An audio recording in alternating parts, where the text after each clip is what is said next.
ini orang pasti punya pengaruh di tengah masyarakatnya. Dan pertanyaannya adalah, ini orang yang membuka portal tersebut siapa? Dan siapa di balik orang ini?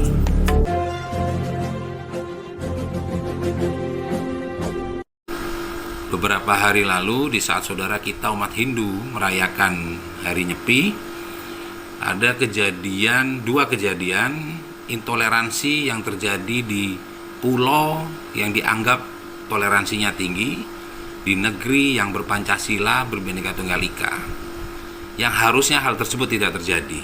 Ini yang sangat disayangkan. Cuma di sini yang perlu kita bahas, pertanyaannya adalah kenapa hal tersebut harus terjadi. Dari dua kejadian tersebut di Singaraja dan Taman Pancing Denpasar, ini saya melihat semua yang melakukan adalah orang-orang yang sudah puluhan tahun tinggal di Bali, yang notabene paham betul apa yang harus dilakukan di saat nyepi, yaitu siang sampai malam tidak keluar rumah, tidak melakukan kegiatan di luar rumah, dan malam harinya harus mematikan lampu, tidak ada sinar di dalam rumah atau sekitarnya.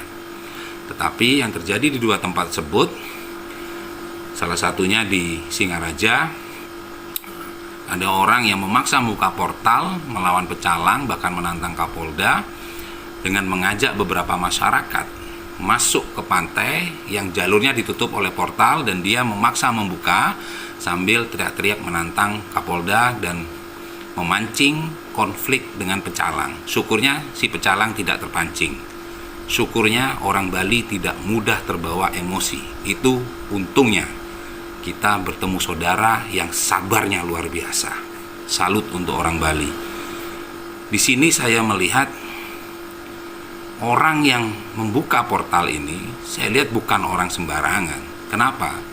Dia berhasil membawa segerombolan masyarakat berbondong-bondong datang ke pantai yang sedang ditutup karena nyepi.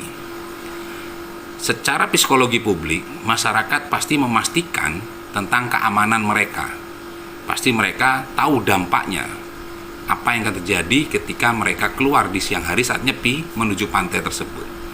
Tetapi saya yakin, berdasarkan analisa yang saya punya, ini orang pasti punya pengaruh di tengah masyarakatnya. Dan pertanyaannya adalah, ini orang yang membuka portal tersebut siapa? Dan siapa di balik orang ini? Karena ini orang juga nggak mungkin berani melakukan ini, karena dia tahu dampaknya. Ketika dia melakukan hal ini, dia tahu dampaknya seperti apa. Tapi kenapa dia berani melakukan ini? Secara psikologi publik, apakah dia memiliki backing di belakangnya? Kejadian ini apakah ada bohirnya, ada pendananya yang tujuannya untuk menciptakan konflik di akar rumput? Termasuk juga di kejadian di Taman Pancing yang setiap harinya memang ada pasar rakyat di sana, ada UMKM di sana. Banyak pedagang-pedagang yang biasa berjualan di sana tetap berjualan di siang hari yang harusnya di hari nyepi tidak boleh berjualan. Dan menariknya, banyak masyarakat yang datang untuk membeli dan bermain di taman pancing tersebut. Ini ada orang yang pasti memastikan kepada para pedagangnya, khususnya para pedagang, untuk memastikan jaminan keamanan mereka berjualan di taman pancing di saat hari nyepi. Karena saya yakin para pedagang ini juga pasti menanyakan tentang jaminan keamanannya mereka di saat mereka berjualan. Pertanyaannya sama, siapakah orang yang berani mengajak para pedagang untuk berjualan di taman pancing tersebut, dan berani mengajak orang-orang datang untuk membeli dagangan para penjual di taman pancing tersebut? Bukan orang sembarangan. Dan siapa yang dibalik orang ini pasti juga orang yang bukan sembarangan juga. Apakah ada bohirnya, ada pendananya? Ini yang harusnya kita telusuri. Karena ujung-ujungnya dua kejadian ini hanya endingnya di materai 10.000 dan permohonan minta maaf dan selesai. Tidak ada tindakan jalur hukum selanjutnya. Ini patut kita waspadai betul-betul, karena tahun depan kita akan ketemu nyepi lagi menjelang pilpres, menjelang pileg, menjelang pilgub, menjelang pilkada. Ini sangat rentan Bali menjadi target untuk dijadikan konflik di akar rumput, seperti kejadian di Sampit, seperti kejadian di Ambon. Ini sangat perlu kita waspadai, karena masa panggung politik nanti, masa kampanye ini sangat rentan akan konflik di akar rumput, di masyarakat akar bawah. Ini yang harus patut pemerintah antisipasi betul-betul. Dua kejadian ini harus ditelusuri. Karena apa? Polanya sama, desainnya sama. Saya yakin polisi paham soal ini, karena ini sudah mainannya polisi seperti ini. Harusnya paham.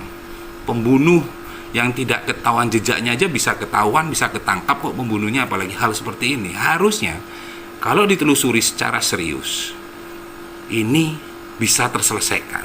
Karena yang saya lihat di 2024, ketika nyepi tahun depan mendekati menjelang pilpres nanti, ini akan terjadi lagi, konfliknya jauh lebih besar.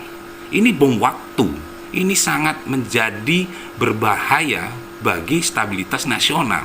Apalagi Bali adalah jendela dunia. Ini sangat tidak bagus bagi stabilitas nasional sekali lagi. Jadi saya melihat di dua kejadian ini saya melihatnya ada sesuatu yang diciptakan, munculnya kegiatan intoleransi, tindakan intoleransi yang diciptakan, di framing oleh masyarakat akar rumput. Tetapi kalau kita lebih detail, teliti melihatnya, ini polanya sama. Saya melihatnya secara analisa dari saya pribadi, ini patut diwaspadai.